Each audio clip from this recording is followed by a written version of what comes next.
हम लोग देखिए पहले संख्या के बारे में सीखते हैं। संख्या है क्या चीज? संख्याएं 0 से लेके मेनली 9 तक इम्पोर्टेंट है।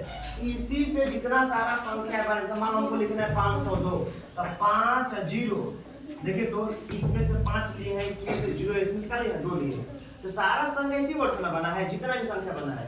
आइए देखते हैं हम लोग संख्या ज्ञान लेते हैं। गिनती की संख्या होती है, हम लोग होते हैं 1 2 3 जाते हैं अनंत तक। उस संख्या को हमने बोला है प्राकृत संख्या।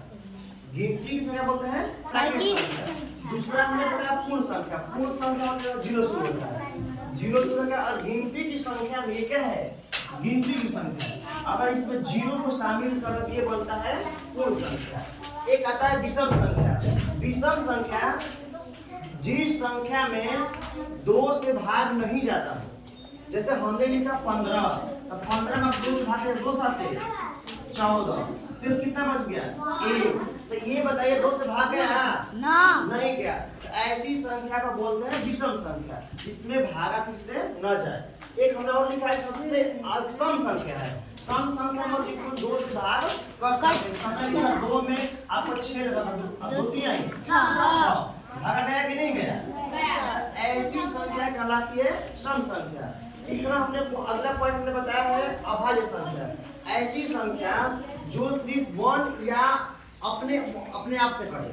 जैसे हमने लिखा 5, तो 5 या तो 1 से कटेगा और नहीं तो किससे कटेगा? 5 से कटेगा। और किससे कटेगा? जैसे हमने लिखा 6, 6 1 से भी कटेगा, 2 से भी कटेगा, 3 से भी कटेगा और 6 से भी कटेगा। देखिए तो 1 2 3 4 से न कट गया।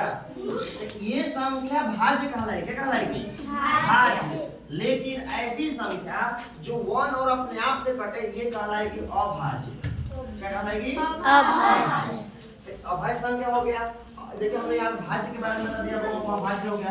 सम संख्या हमने बताया है कि जो 2 से कटता हो, विषम जो 2 से नहीं कटता हो। बाकी संख्या सेम है। आज इस संख्या को हम लोग फोकस करते हैं।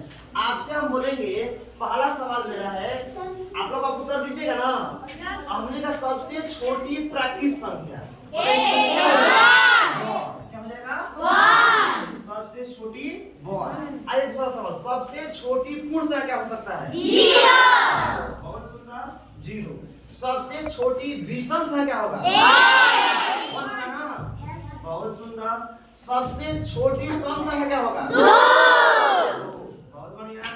सबसे छोटी अभाज्य संख्या होगा? 2। सबसे छोटा क्या है यहाँ पे? 2। सबसे छोटी भाज्य संख्या होगा? 4। क्योंकि 4 किससे कटेगा? 2 से भी कटेगा, 4 से भी कटेगा और 1 से भी कटेगा। हो जाएगा 4।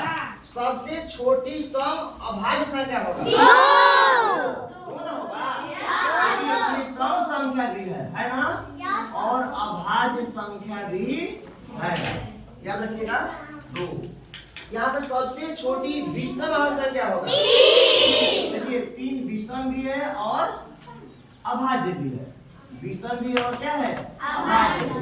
ये हो जाएगा 3। फिर सबसे छोटी विषम भाज्य संख्या भाज्य यहाँ भी है और यहाँ भी है, यहाँ भी है। लेकिन विषम नहीं, ये सब क्या है?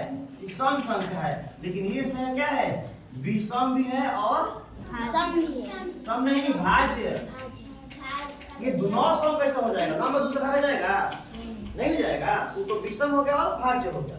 अगला ये हो गया 9। लेकिन अब है सबसे छोटी सम भाज्य संख्या। इसमें 2 से भी भागा चला जाएगा। क्या हो जाएगा? 4। समझ आ गया?